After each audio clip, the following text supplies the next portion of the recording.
વાત કરીએ સૌપ્રથમ વાત કરીશું અંધાપો આપતો ઉદ્યોગ।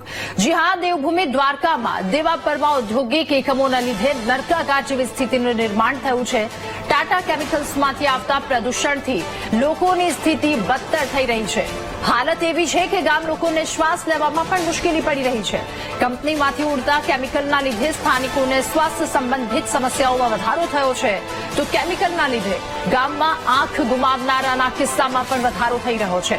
ગામમાં 76 જેટલા લોકોને શ્વાસ, પથરી અને હૃદય સંબંધિત બીમારીઓ થઈ હોવાનો રિપોર્ટ સામે આવ્યો છે।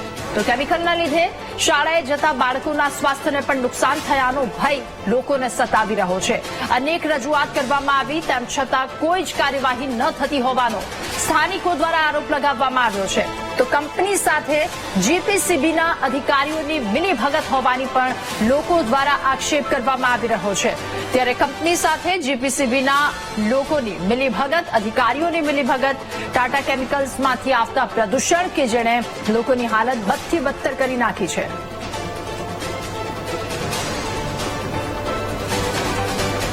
તમામ લોકોને, કોઈને ચામડીના રોગ છે, શ્વાસની તકલીફ છે, કોઈને કિડનીમાં તકલીફ છે, આવા રિપોર્ટ કર્યા અને અનેક કચેરીઓમાં ગુજરાતની અધિકારીઓને રજૂઆત કરવા છતાં પણ આજ આ ટાટા કેમિકલ્સની જો હુકમીને લીધે અહીં કોઈ પણ જાતનું આનો નિર્ણય આવતો નથી અને રજૂઆત કરનારને ખોટા પાડવા માટે થઈ અને ખોટા પુરાવા ઉભા કરીને દરેક ઓફિસોમાં રજૂઆત કરે છે। દેવપરાની અંદરમાં અટાણે 2,500 ની વસ્તી છે, પણ અટાણે ખાઈ નથી શકતા। રાતે એટલું ઉડાણ કરે છે। હવે દિવસનું બંધ કર્યું, હવે રાતનું ઉડાડે।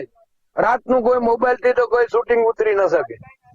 તો હું એમ કહું છું, આજે મેં અનેક વખત લડત ચાલુ કરી અને કોઈ કચેરી બાકી નથી રાખી છે, મેં ટપાલું નથી આપ્યું, લખીને આપ્યું છે। ક્યાંય અપવાસ કર્યા છે। મેં એટલા પ્રાંત અધિકારી જામનગર જીપીસીપી અમે બેઠો, ગાંધીનગર જીપીસીપી અમે બેઠો, પણ અહીંયાની ટીમ આવે, અહીંયા વિઝિટ કરી જાય, રાડ નાખી જાય કે બહુ નુકસાની છે દેવપરા ગામની અંદરમાં, પણ અહીંયાથી મીઠા માલમાં જાય એટલે સેમ્પલો બદલાવી નાખે। આખું વહી ગઈ સિમેન્ટ, પેલા ઉડે એમાં ધૂળ ઉડે એમાં આખું વહી ગઈ છે। હવે તમારી શું રજૂઆત છે સરકારને? સરકાર કઈક વિનંતી કરે, હા, ઉડાણ બંધ થાય। અચ્છા, કેટલો સમયથી તમારી આંખોની રોશની વહી ગઈ છે? 10 વર્ષથી। 10 વર્ષથી આંખોની રોશની વહી ગઈ છે, છતાંય કઈ કોઈ અધિકારીઓ પગલા લેતા નથી? કોઈ નથી લેતા, કોઈ જવાબ નથી આપતા। આમાં શ્વાસની તકલીફ 19 ના, પથરીના રોગો 8, પગના સાંધાના દુખાવા 12, પછી ચામડીના રોગ 16, પગના વિકલાંગતા 2, હમણાં અચ્છા હમ કિડની ફેલ છે, દવા ચાલુ છે 1, હાથ પગમાં ખાલી 1, અચ્છા 1 એવા દર્દી છે પગમાં દુખાવા અને ચામડીના રોગ બંને છે એ 1, હાડકાનું કેન્સર 1, પેટમાં ગાંઠ છે કેન્સર એ 1, હૃદય રોગ 2, થેલેસેમિયા માઇનર 2, અંધાપા 2, આખા શરીરમાં દુખાવા 2, પેટમાં દુખાવા 1 અને ખાવાનું ફાવતું નથી એવા 1 છે, જીભનું કેન્સર 1 અને મોઢાનું કેન્સર 1। આ 2 વર્ષ આખું ગયું છે મારી વેચાણમાં। કયા કારણે ગઈ છે? આ સિમેન્ટ નહીં ખબર, સિમેન્ટ નહીં? હા, સિમેન્ટ નહીં ખબર। અચ્છા, તો હવે તમે પેલા શું કામ કરતા હતા? પેલા દૂધ ભરતો, લગવા ભરતો, હવે શું કામ કરો? હવે તો ઘરે બેઠો છું। અને વધુ માહિતી મેળવીશું, ત્યાંના સ્થાનિક દેવરાંગભાઈ આપણી સાથે જોડાયા છે। દેવરાંગભાઈ, આપનું ખૂબ ખૂબ સ્વાગત છે વીટીવી ન્યૂઝમાં। આ કંપનીના કારણે આપને મુશ્કેલીનો સામનો કરવો પડી રહ્યો છે, આપનું શું કહેવું? કોઈ જગ્યાએ ફરિયાદ નોંધાવી આ વાતને લઈને? બેન, મેં 2011 થી 18 લગન મારી લડત ચાલુ છે। ટાટા કંપની દેવપરા ને ટાટા કંપની ને 200 મીટર નો ફેર છે, અને દેવપરામાં એટલું ઉડાણ થાય છે ને કે વાત મૂકી દીધો।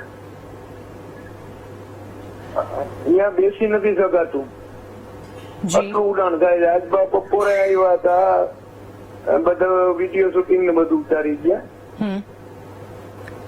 અને બધું આખું જણા આવ્યા હતા. 2 ત્રણ સારામાં સારું ઉતારી ગયા. અશોકભાઈ હતા. પણ મારી 2011 થી કરીને 3 લગ્ન લડત ચાલુ છે. પણ મને ક્યાં ન્યાય નથી મળ્યો. એક કચેરીમાં મેં ક્યાંય બાકી નથી. 2011 થી કરીને 3 લગ્ન મેં પુરાવા શીખે. દેવરામભાઈ, ગામના કેટલા લોકો દ્વારા રજૂઆત કરવા તમે ગયા હતા અને અધિકારીઓ આવે છે? કોઈ ત્યાં આવીને ત્યાંની ભાળ લે છે? શું ચાલે છે, શું નહીં, આ બધી વસ્તુની? અરે જીપીસીપી ના સાહેબો અનેક વખત સેમ્પલો લઈ ગયા. ત્યાં 100% ની 500% નુકસાની થાય દેવપરામાં. પણ અહીંયાથી દેવપરાથી સેમ્પલો લઈને મીઠામાલ માંથી બદલાવી નાખે. અને આટણે બહુ જબરેભાઈ આટણે આ તોડબાજી કરે. જી જી જી. જીપીસીપી ના સાહેબો બધી ડોક્ટરોને કેમ લે? ડોક્ટરો એમ કે દેવરામભાઈ આ ઇમેજ પ્લાન ના હિસાબે થાય. અને આ રોગચાળો દેવપરા ને અમે તો ઘરો ઘર જઈને બધું આખું વિઝિટ કરીએ ને તો ઇમેજ પ્લાન ના હિસાબે જ આ રોગચાળો ફાટે. જી બિલકુલ. દેવરામભાઈ, આપનો આભાર અમારી સાથે જોડાવા બદલ. તો હાલ ગામની આ પરિસ્થિતિ છે. જીપીસીબીના અધિકારીઓ કે જેઓ આટાફેરા કરે છે.